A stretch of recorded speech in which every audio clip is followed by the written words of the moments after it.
Hi, ഞാൻ അഞ്ജു. ഇന്ന് NCLEX റിവ്യൂവിൽ നമുക്ക് ഗ്യാസ്ട്രോ ഇൻഡസ്റ്റൈനൽ സിസ്റ്റത്തിന്റെ അനാറ്റമി ആൻഡ് ഫിസിയോളജി നോക്കാം. എൻക്ലെക്സ് പോലുള്ള എക്സാംസിന് പ്രിപ്പയർ ചെയ്യുമ്പോൾ അനാറ്റമിയും ഫിസിയോളജിയും പഠിക്കുക എന്നത് ഒരുപാട് ഇമ്പോർട്ടൻ്റ് ആണ്. സോ നമ്മൾ ക്വസ്റ്റ്യൻസ് അറ്റൻഡ് ചെയ്യുമ്പോൾ ഈവൻ ആ ക്വസ്റ്റ്യൻ അല്ലെങ്കിൽ ആ ഡിസീസ് കണ്ടീഷനെ കുറിച്ച് നമുക്ക് അറിയില്ലെങ്കിൽ പോലും നോർമലി ഉള്ള ആ ഓർഗൻ്റെ ഫംഗ്ഷൻ അറിഞ്ഞാൽ ക്വസ്റ്റ്യൻ ആൻസർ ചെയ്യാൻ കുറച്ചുകൂടി എളുപ്പമായിരിക്കും. അപ്പോൾ സിമ്പിളായിട്ട് നമുക്ക് ഓരോ ഓർഗൻ്റെയും ഫങ്ഷൻസ് നോക്കാം. ഇതാണ് GI സിസ്റ്റത്തിന്റെ അനാറ്റമി. നമ്മൾ കഴിക്കുന്ന ഫുഡ് മൗത്തിലെത്തി സലൈവയുമായി മിക്സ് ആവുന്നു, നമ്മൾ ഫുഡ് ചൂ ചെയ്യുന്നു. ആ ചൂ ചെയ്ത ഫുഡ് നമ്മൾ സ്വാളോ ചെയ്യുമ്പോൾ ഈസോഫാഗസിൽ എത്തുന്നു. ഈസോഫാഗസിൽ നമുക്ക് രണ്ട് സ്പിങ്ചർ ഉണ്ട്, അപ്പർ ഈസോഫാജിയൽ സ്പിങ്ചറും ലോവർ ഈസോഫാജിയൽ സ്പിങ്ചറും. ഇത് നമ്മളെ ഫുഡ് പ്രൊപ്പൽ ചെയ്ത് താഴേക്ക് എത്തിക്കാൻ സഹായിക്കുന്നു. അതിനുശേഷം ഫുഡ് സ്റ്റൊമക്കിൽ എത്തുന്നു. സ്റ്റൊമക്കിലാണ് നമ്മുടെ ഫുഡ് ഡൈജഷൻ നടക്കുന്നത്. അപ്പം 14 minutes to 2 hours ഫുഡ് സ്റ്റൊമക്കിൽ ഉണ്ടാവും, ഡൈജഷന് വേണ്ടിയിട്ടും ബ്രേക്ക് ഡൗണിന് വേണ്ടിയിട്ടും. അതിനുശേഷം ആ ഫുഡിനെ പറയുന്ന പേര് കൈം എന്നാണ്. ഈ കൈം പൈലോറിക് സ്പിങ്ഡർ ഓപ്പൺ ആവുമ്പോൾ ഡിയോഡിനത്തിലേക്ക് എത്തുന്നു. ഡിയോഡിനത്തിലേക്ക് ഫുഡ് എത്തുമ്പോൾ അവിടെ വെച്ച് പാൻക്രിയാറ്റിക് എൻസൈംസ് ആയ അമിലേസ്, ലൈപ്പേസ്, പ്രോട്ടേസ് ഡിയോഡിനത്തിലേക്ക് റിലീസ് ചെയ്യുന്നു. അതുപോലെ തന്നെ ഗോൾ ബ്ലാഡറിൽ നിന്ന് ബൈല് ഡിയോഡിനത്തിലേക്ക് റിലീസ് ചെയ്യുന്നു. അപ്പോൾ ഈ കൈം ബൈലും പാൻക്രിയാറ്റിക് എൻസൈംസുമായി മിക്സപ്പ് ആവുന്നു. ഇത് ഹെൽപ്പ് ചെയ്യുന്നത് ഫുഡിന്റെ ഡൈജഷൻ, അതായത് ഫാറ്റ് ഡൈജഷൻ, പ്രോട്ടീൻ ഡൈജഷൻ ഒക്കെ ഹെൽപ്പ് ചെയ്യുന്ന എൻസൈംസ് ആണിത്. അതിനുശേഷം ഈ മിക്സായ കൈം സ്മോൾ ഇൻഡസ്റ്റൈനിലേക്ക് പാസ് ചെയ്യുന്നു. സ്മോൾ ഇൻഡസ്റ്റൈനിലാണ് ഫുഡിന്റെയും ന്യൂട്രിയൻസിന്റെയും വാട്ടറിന്റെയും ഒക്കെ അബ്സോർപ്ഷൻ കൂടുതലായി നടക്കുന്നത്. അതിനുശേഷം ഈ കണ്ടന്റ് ലാർജ് ഇൻഡസ്റ്റൈനിലേക്ക് പോകുന്നു, അവിടെയും അബ്സോർപ്ഷൻ നടക്കുന്നുണ്ട്. പിന്നെ ലാർജ് ഇൻഡസ്റ്റൈനിൽ വെച്ചാണ് സ്റ്റൂൾ ഫോം ചെയ്യുന്നത്. ഈ ഫോം ചെയ്ത സ്റ്റൂള് ഷേപ്പ് ആവുകയും റെക്ടം വഴി പുറത്തു പോവുകയും ചെയ്യുന്നു. ഇനി നമുക്ക് GI സിസ്റ്റത്തിലെ ഓരോ ഓർഗനെയും കുറിച്ച് ഡീറ്റെയിൽഡ് ആയിട്ട് പഠിക്കാം. ഈസോഫാഗസ് എന്ന് പറയുന്നത് ഒരു ഹോളോ മസ്കുലർ ട്യൂബ് ആണ്. ഇതിന്റെ മെയിൻ ഫംഗ്ഷൻ എന്ന് പറയുന്നത് നമ്മൾ കഴിക്കുന്ന ഫുഡിനെ പ്രൊപ്പൽ ചെയ്ത് സ്റ്റൊമക്കിൽ എത്തിക്കുക എന്നുള്ളതാണ്. ഈസോഫാഗസിന് മെയിൻ ആയിട്ട് രണ്ട് പോർഷൻ ഉണ്ട്, അപ്പർ ഈസോഫാജിയൽ സ്പിങ്ക്ടറും ലോവർ ഈസോഫാജിയൽ സ്പിങ്ക്ടറും. ഈ സ്പിങ്ക്ടർ എന്ന് പറയുന്നത് ഒരു റിംഗ് ലൈക്ക് മസിലാണ്, ഒരു റിംഗ് പോലെ ഇരിക്കുന്ന മസിൽ. ആ മസിലിന്റെ ഫംഗ്ഷൻ എന്താണെന്ന് അറിയോ? നമ്മൾ കഴിക്കുന്ന ഫുഡ്, അതായത് നമ്മൾ സ്വാളോ ചെയ്യാൻ റെഡി ആവുമ്പോൾ ഈ അപ്പർ ഈസോഫാജിയൽ സ്പിങ്ക്ടർ സെൻസ് ചെയ്യുകയും ആ ഭാഗം റിലാക്സ് ചെയ്തിട്ട് ഫുഡിനെ ഈസോഫാഗസിലേക്ക് എത്തിക്കാനായിട്ട് ആ ഭാഗം ഓപ്പൺ ആവുന്നു. അങ്ങനെ ഓപ്പൺ ആയി കഴിഞ്ഞ് കഴിയുമ്പോൾ ഫുഡ് ഈസോഫാഗസിൽ എത്തുകയും അപ്പർ ഈസോഫാജിയൽ സ്പിങ്ക്ടർ ക്ലോസ് ആവുകയും ചെയ്യുന്നു. അതിനുശേഷം ഈ ഫുഡ് സ്റ്റൊമക്കിൽ എത്തുന്നതിന് മുമ്പായിട്ട് ഈ പോർഷൻ, അതായത് lower oesophageal sphincter portion sense ചെയ്യുകയും ഓപ്പൺ ചെയ്യുകയും ചെയ്യുന്നു. ഫുഡ് കണ്ടന്റ് സ്റ്റൊമക്കിൽ എത്തുന്നു, അതുപോലെ തന്നെ ലോവർ ഈസോഫാജിയൽ സ്പിങ്ക്ടർ ക്ലോസ് ചെയ്യുന്നു. അപ്പോൾ ഇതാണ് ഈസോഫാഗസിന്റെ ഫംഗ്ഷൻ എന്ന് പറയുന്നത്. ഇനി നമുക്ക് ഈ ഈസോഫാഗസിനെ അഫക്റ്റ് ചെയ്യുന്ന കോമൺ ആയിട്ടുള്ള ഡിസീസ് കണ്ടീഷൻസ് നോക്കാം. GERD, gastro oesophageal reflux disease. അതായത് stomach content oesophageal sphincter loose ആവുകയോ അവിടെ എന്തെങ്കിലും ഡിഫോമിറ്റി ഉണ്ടാവുകയോ ചെയ്യുമ്പോൾ ഈ സ്റ്റൊമക് കണ്ടന്റ് റിഗർജിറ്റേറ്റ് ചെയ്ത് ഈസോഫാഗസിലേക്ക് എത്തുന്ന കണ്ടീഷനാണ് ഗ്യാസ്ട്രോ ഈസോഫാജിയൽ റിഫ്ലക്സ് ഡിസീസ്. അടുത്തത് ഈസോഫാജൈറ്റിസ്. ഈ ഈസോഫാഗസിനുണ്ടാകുന്ന എന്തെങ്കിലും ഇൻഫ്ലമേഷനോ ഇൻഫെക്ഷനോ ആണ് ഈസോഫാജൈറ്റിസ്. അതുപോലെ തന്നെ ഈസോഫാജിയൽ വെറൈസസ്. ഈസോഫാജിയൽ വെറൈസസ് എന്ന് പറയുന്നത് ഈസോഫാഗസിനെ ചുറ്റി വെയിൻസ് ഉണ്ട്. ഈ വെയിൻസിൽ പ്രഷർ കൂടുകയും അത് എൻലാർജ് ആവുകയും സ്വോളൻ ചെയ്യുകയും ചെയ്യുന്ന ഒരു അവസ്ഥയാണ് ഈസോഫാജിയൽ വെറൈസസ്. അതിന്റെ കാരണം കൂടുതലായും ലിവറിൽ എന്തെങ്കിലും ഡിസോർഡേഴ്സ് അല്ലെങ്കിൽ ഡിസീസ് കണ്ടീഷൻസ് ലിവറിനെ അഫക്റ്റ് ചെയ്യുമ്പോഴാണ് ഇങ്ങനെ ഈസോഫാഗസിന് ചുറ്റുമുള്ള വെയിൻസ് പ്രഷർ കൂടി എൻലാർജ് ആവുകയും ഈവൻ അത് റപ്ചർ ആയിട്ട് ഇന്റേണൽ ബ്ലീഡിങ് ഉണ്ടാവാനും ഒക്കെയുള്ള ചാൻസ് ഉണ്ട്. അപ്പോൾ ഇതാണ് ഈസോഫാഗസിന്റെ അനാറ്റമിയും ഫങ്ഷനും. സ്റ്റൊമക് എന്ന് പറയുന്നത് ഒരു മസ്കുലാർ ഹോളോ ഓർഗൻ ആണ്. GI സിസ്റ്റത്തിലെ തന്നെ ഒരു ഡൈലേറ്റഡ് ആയിട്ടുള്ള പോർഷനാണ് സ്റ്റൊമക് എന്ന് പറയുന്നത്. നമ്മൾ കഴിക്കുന്ന ഫുഡ് ഈസോഫാഗസിൽ നിന്ന് സ്റ്റൊമക്കിൽ എത്തുന്നു. അവിടെ അറൗണ്ട് 40 minutes തൊട്ട് 2 hours വരെ ഫുഡ് സ്റ്റൊമക്കിൽ ഉണ്ടാവും. അങ്ങനെ സ്റ്റൊമക്കിൽ അത്രയും ടൈം കിടക്കുന്നത് കൊണ്ട് തന്നെ ഫുഡ് ബ്രേക്ക് ഡൗൺ ആവാനും ഡൈജസ്റ്റ് ചെയ്യാനും ഹെൽപ്പ് ചെയ്യുന്നു. അപ്പോൾ ഈ ഡൈജഷന് ഹെൽപ്പ് ചെയ്യുന്ന HCl എന്ന് പറഞ്ഞ ആസിഡ് ഉണ്ട്, പെപ്സിനും റെനിനും. ഇത് മൂന്നും പ്രൊഡ്യൂസ് ചെയ്യുന്നത് സ്റ്റൊമക്ക് തന്നെയാണ്. പെപ്സിനും റെനിനും ഡൈജസ്റ്റീവ് ജ്യൂസസ് ആണ്. ഇനി disease conditions affecting stomach, gastric ulcer, peptic ulcer, പിന്നെ ഗ്യാസ്ട്രിക് ക്യാൻസർ. ഗോൾ ബ്ലാഡർ എന്ന് പറയുന്നത് ഒരു പൗച്ച് ലൈക്ക് ഓർഗൻ ആണ്, ഒരു ചെറിയ പൗച്ച് ലൈക്ക് ഓർഗൻ ആണ് ഗോൾ ബ്ലാഡർ എന്ന് പറയുന്നത്. അതിന്റെ മെയിൻ ആയിട്ടുള്ള ഫംഗ്ഷൻ ബൈലിനെ സ്റ്റോർ ചെയ്യുക എന്നുള്ളതാണ്. ബൈൽ പ്രൊഡ്യൂസ് ചെയ്യുന്നത് ലിവർ ആണ്. അവിടെ നിന്ന് ഒരു ഡക്റ്റ് വഴി ഗോൾ ബ്ലാഡറിലേക്ക് ബൈൽ എത്തുന്നു, അവിടെ സ്റ്റോർ ചെയ്യുന്നു. പിന്നീട് വേണ്ട സമയത്ത് ഡിയോഡിനം ഒരു സിഗ്നൽ കൊടുക്കുന്ന സമയത്ത് ഗോൾ ബ്ലാഡറിൽ നിന്ന് ബൈല് ഡിയോഡിനത്തിലേക്ക് റിലീസ് ചെയ്യുന്നു. നമ്മൾ ഫുഡ് കഴിക്കുമ്പോൾ, എസ്പെഷ്യലി നമ്മൾ ഫാറ്റി ഫുഡ്സ് ഒക്കെ കഴിക്കുന്ന സമയത്ത് ആ ഫാറ്റ് ഡൈജഷന് വേണ്ടിയിട്ട് ബൈലിന്റെ ആവശ്യമുണ്ട്. അപ്പോൾ ഡിയോഡിനം ഒരു സിഗ്നൽ ഗോൾ ബ്ലാഡറിന് കൊടുക്കുന്നു. ആ സമയത്ത് ഗോൾ ബ്ലാഡറിന് ബൈലിനെ റിലീസ് ചെയ്ത് ഡിയോഡിനത്തിലേക്ക് എത്തിക്കുന്നു. ഇതാണ് ഗോൾ ബ്ലാഡറിന്റെ ഫങ്ഷൻസ്. ഇനി ഡിസീസ് കണ്ടീഷൻസ് ഗോൾ ബ്ലാഡറിനെ അഫക്റ്റ് ചെയ്യുന്നത് കോളിലിത്തിയാസിസ്, അതായത് stone formation in the goal bladder. അത് എവിടെ വേണമെങ്കിലും വരാം. ഗോൾ ബ്ലാഡറിന്റെ ഉള്ളിലാവാം, അല്ലെങ്കിൽ ഗോൾ ബ്ലാഡറിൽ നിന്ന് ഡിയോഡിനത്തിലേക്ക് ഒരു ഡക്റ്റ് ഉണ്ട്, ആ ഡക്റ്റിന്റെ എവിടെയെങ്കിലും ആവാം. അപ്പോൾ അങ്ങനെ വരുമ്പോൾ ആ സ്റ്റോൺ നോർമലി ഉള്ള ബൈലിന്റെ മൂവ്മെന്റിനെ അത് ഒബ്സ്ട്രക്റ്റ് ചെയ്യുന്നു. അപ്പോൾ ബൈല് ഡിയോഡിനത്തിലേക്ക് എത്തുന്നത് കുറയുന്നു, തടസ്സപ്പെടുന്നു. കോളിസിസ്റ്റൈറ്റിസ്, അതായത് ഗോൾ ബ്ലാഡറിന് ഉണ്ടാവുന്ന ഇൻഫ്ലമേഷൻ അല്ലെങ്കിൽ ഇൻഫെക്ഷൻ ആണ് കോളിസിസ്റ്റൈറ്റിസ്.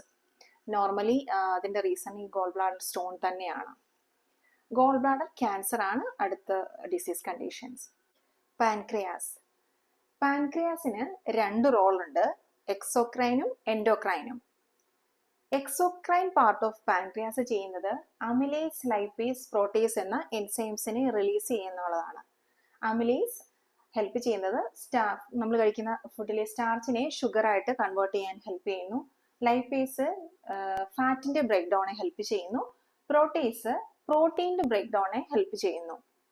അതുപോലെ തന്നെ പാൻക്രിയാസിന്റെ എൻഡോക്രൈൻ പാർട്ട് ചെയ്യുന്നത് ഹോർമോണെ പ്രൊഡ്യൂസ് ചെയ്യാണ്. ഏതൊക്കെ ഹോർമോൺസ് ആണ്? ഇൻസുലിനെയും ഗ്ലൂക്കോഗോണിനെയും.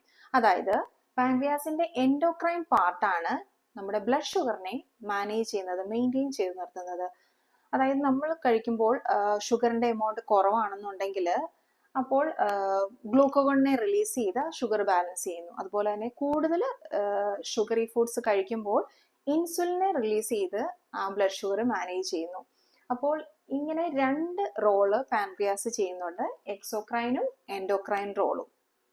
അതുപോലെ തന്നെ പാൻക്രിയാസിന്റെ ഡിസീസ് കണ്ടീഷൻസ് കോമൺലി കാണുന്നത് പാൻക്രിയാറ്റൈറ്റിസ്, അതായത് inflammation of the pancreas, pancreatic ക്യാൻസേഴ്സും കാണാറുണ്ട്. ഇനി ലിവറിനെ കുറിച്ച് പഠിക്കാം. ലിവർ എന്ന് പറയുന്നത് നമ്മുടെ ബോഡിയുടെ ഒരു ലാർജ് ഓർഗൻ ആണ്. നമ്മുടെ ബോഡിയിൽ തന്നെ ഒരു ഗേറ്റ് കീപ്പറായിട്ട് ആക്ട് ചെയ്യുന്ന, ഒരുപാട് റോള് ചെയ്യുന്ന, ഒരുപാട് മേജർ റോൾസ് ചെയ്യുന്ന ഒരു ഓർഗൻ ആണ് ലിവർ എന്ന് പറയുന്നത്.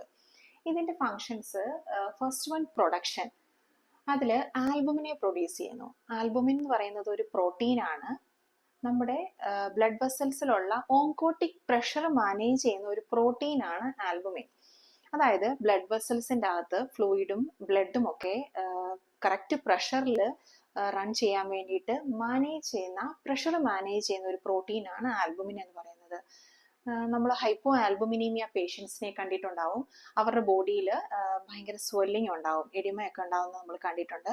അതിന്റെ റീസൺ ഇത് തന്നെയാണ്. ഹൈപ്പോ ആൽബുമിനീമിയയിൽ ആൽബുമിന്റെ എമൗണ്ട് കുറയുന്നു. ഓക്കെ, അപ്പോൾ ആൽബുമിൻ കുറയുമ്പോൾ ഓങ്കോട്ടിക് പ്രഷർ കുറയുന്നു. അങ്ങനെ പ്രഷർ കുറയുമ്പോൾ ബ്ലഡ് വെസൽസിൽ നിന്ന് ഫ്ലൂയിഡ് ലീക്ക് ചെയ്ത് ഇൻറ്റർസ്റ്റീഷ്യൽ ടിഷ്യൂവിലേക്ക് അത് പോവുകയും ബോഡിയിൽ അത് സ്വെല്ലിംഗ് ആയി കാണുകയും ചെയ്യുന്നു. അതുകൊണ്ടാണ് ഹൈപ്പോ ആൽബുമിനീമിയയിൽ സ്വെല്ലിംഗ് കാണുന്നത്. അപ്പോൾ ഈ ആൽബുമിനെ പ്രൊഡ്യൂസ് ചെയ്യുക എന്നുള്ളതാണ് ലിവറിന്റെ ഒരു ഫംഗ്ഷൻ. അടുത്തത് ഫൈബ്രിനോജൻ, പ്രോത്രോംബിൻ പ്രൊഡക്ഷൻ. ഇത് രണ്ടും ക്ലോട്ടിംഗ് ഫാക്ടേഴ്സ് ആണ്. നമ്മുടെ ബോഡിയിൽ എവിടെയെങ്കിലും ഒരു മുറിവുണ്ടാവുമ്പോൾ ക്ലോട്ടിംഗ് നടക്കാൻ വേണ്ടിയിട്ട് റിലീസ് ചെയ്യുന്നതാണ് ഫൈബ്രിനോജനെയും പ്രോത്രോംബിനെയും. അടുത്തത് ബൈല് നമ്മൾ കണ്ടു ഓൾറെഡി, ഗോൾ ബ്ലാഡർ നമ്മൾ പഠിച്ചപ്പോൾ കണ്ടു. ബൈല് പ്രൊഡ്യൂസ് ചെയ്യുന്നത് ലിവറിലാണ്. അത് കഴിഞ്ഞിട്ട് സ്റ്റോർ ചെയ്യാൻ വേണ്ടിയിട്ടാണ് ഗോൾ ബ്ലാഡറിലേക്ക് അത് സെൻഡ് ചെയ്യുന്നത്. അടുത്ത ആക്ഷൻ ലിവറിൻ്റെത് സ്റ്റോറേജ്. ഫാറ്റ് സോളുബിൾ വൈറ്റമിൻസ് ആയ vitamin A, D, E, K, അതുപോലെ തന്നെ വൈറ്റമിൻ B12, അയൺ, ഗ്ലൈക്കോജൻ, ഇതൊക്കെ സ്റ്റോർ ചെയ്യുന്നത് ലിവറിലാണ്. അടുത്ത ലിവറിന്റെ റോൾ എന്ന് പറയുന്നത് മെറ്റാബോളിസം ആണ്. അതിൽ ഗ്ലൂക്കോസ് മെറ്റാബോളിസം ഉണ്ട്, ലിപ്പിഡ് ആൻഡ് പ്രോട്ടീൻ മെറ്റാബോളിസം ഉണ്ട്. ഗ്ലൂക്കോസ് മെറ്റാബോളിസം എന്ന് പറയുന്നത് എക്സ്ട്രാ ഉള്ള ഗ്ലൂക്കോസ്, അതായത് നമ്മൾ ഫുഡ് കഴിക്കുമ്പോൾ ആ ഫുഡ് ബ്രേക്ക് ഡൗൺ ചെയ്ത് കഴിഞ്ഞിട്ട് എക്സ്ട്രാ വരുന്ന ഗ്ലൂക്കോസിനെ ഗ്ലൈക്കോജൻ ആയിട്ട് ലിവർ സ്റ്റോർ ചെയ്യുന്നു. അതുപോലെ തന്നെ നമ്മുടെ ബോഡിയിൽ എപ്പോഴെങ്കിലും ഹൈപ്പോഗ്ലൈസീമിയ വരുമ്പോൾ ഈ ഗ്ലൈക്കോജനെ വീണ്ടും ഗ്ലൂക്കോസ് ആയി റിലീസ് ചെയ്ത് ഹൈപ്പോഗ്ലൈസീമിയ മാനേജ് ചെയ്യുന്നു. അടുത്തത് ലിപ്പിഡ് ആൻഡ് പ്രോട്ടീൻ മെറ്റാബോളിസം. ലിപ്പിഡും പ്രോട്ടീനും നമ്മൾ കഴിക്കുന്ന ഫുഡിൽ ഉണ്ടാകുമ്പോൾ അത് ബ്രേക്ക് ഡൗൺ ചെയ്യുന്നു, ഇതിനെ സ്റ്റോർ ചെയ്യുന്നു ലിവറിൽ. അങ്ങനെ ബ്രേക്ക് ഡൗൺ ചെയ്യുമ്പോൾ ഒരു വേസ്റ്റ് പ്രോഡക്റ്റ് ഉണ്ടാകുന്നുണ്ട്, അതിന് അമോണിയ എന്നാണ് പറയുന്നത്. ഈ അമോണിയ നമ്മുടെ ബോഡിയിൽ ആവശ്യമില്ലാത്തത് കൊണ്ട് തന്നെ യൂറിനിലൂടെ ഇത് എക്സ്ക്രീറ്റ് ചെയ്ത് യൂറിയ ആയിട്ട് പുറത്തു പോകുന്നു. നമ്മൾ ബ്ലഡ് യൂറിയ നൈട്രജൻ ചെക്ക് ചെയ്യുമ്പോൾ ഇത് നമുക്ക് അറിയാൻ കഴിയും. അടുത്തത് ഡീടോക്സിഫിക്കേഷൻ, അതായത് ഒരു ക്ലീനിങ് റോളും കൂടെ ലിവർ ചെയ്യുന്നുണ്ട്. പ്രത്യേകിച്ച് ഡ്രഗ്സ്, അതായത് പാരസെറ്റമോൾ പോലെയുള്ള ഡ്രഗ്സ് കൂടുതലായി കഴിയുമ്പോൾ അതിനെ ക്ലീൻ ചെയ്യുന്നു. അതുപോലെ തന്നെ നമ്മുടെ ബോഡിയിലേക്ക് അധികം അത് ബ്ലഡ് സർക്കുലേഷനിലേക്ക് അധികം പോകാണ്ട് അതിനെ റിമൂവ് ചെയ്യുകയും ചെയ്യുന്ന ഒരു ഓർഗനാണ് ലിവർ. അതുപോലെ തന്നെ സിവിയർ ആൽക്കഹോളിക് ആയിട്ടുള്ള ആൾക്കാരിലും ഇതുപോലെ തന്നെ ഒരുപാട് ആൽക്കഹോൾ എടുത്തു കഴിയുമ്പോൾ അതും ഇതുപോലെ തന്നെ ഡീടോക്സിഫൈ ചെയ്യാനായിട്ട് ലിവർ ഹെൽപ്പ് ചെയ്യുന്നു. ഈസ്ട്രജൻ പോലെയുള്ള ഹോർമോൺസ് നമ്മുടെ ബോഡിയിൽ കൂടിക്കഴിഞ്ഞു കഴിയുമ്പോൾ അതിനെ ഡീടോക്സിഫൈ ചെയ്യാനായിട്ടും ലിവർ ഒരു ഹെൽപ്പ് ചെയ്യുന്നുണ്ട്. അപ്പോൾ ലിവർ എന്ന് പറയുന്ന ഒരു മേജർ ഓർഗനാണ്, ഒരുപാട് റോൾസ് ഉള്ള, ഒരുപാട് ഫങ്ഷൻസ് ഉള്ള ഒരു ഓർഗനാണ്.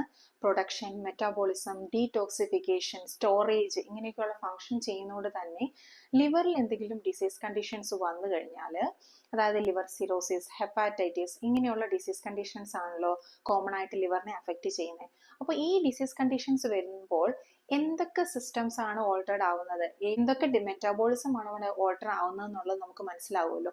അതായത് ഇപ്പോൾ ലിവറിനെ എന്തെങ്കിലും ഒരു ഡിസീസ് കണ്ടീഷൻ അഫക്റ്റ് ചെയ്യുകയാണെങ്കിൽ സ്റ്റോറേജ് പാർട്ട് അഫക്റ്റ് ചെയ്യും. അതായത് വൈറ്റമിൻസിനെ സ്റ്റോർ ചെയ്യാനുള്ള ഒരു കപ്പാസിറ്റി ലിവറിന് പോയേക്കാം, അപ്പോൾ അത് വൈറ്റമിൻ ഡെഫിഷ്യൻസിലേക്ക് കൊണ്ടുപോകാം. അതുപോലെ ആൽബുമിൻ പോലെയുള്ള പ്രോട്ടീൻസിന്റെ ഒക്കെ പ്രൊഡക്ഷൻ കുറയുമ്പോൾ അത് സ്വെല്ലിങ് പോലെയുള്ള കണ്ടീഷനിലേക്ക് എത്തിക്കാം.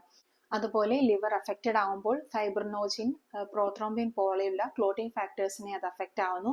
അതുകൊണ്ട് തന്നെയാണ് ഈ ലിവർ സിറോസിസ് പോലെയുള്ള പേഷ്യൻസിന് ബ്ലീഡിംഗ് റിസ്ക് ഉണ്ടാവുമെന്ന് പറയുന്നത്. അപ്പോൾ GI സിസ്റ്റത്തിലെ ഒരു മേജർ ഓർഗൻ ആണ് ലിവർ എന്ന് പറയുന്നത്.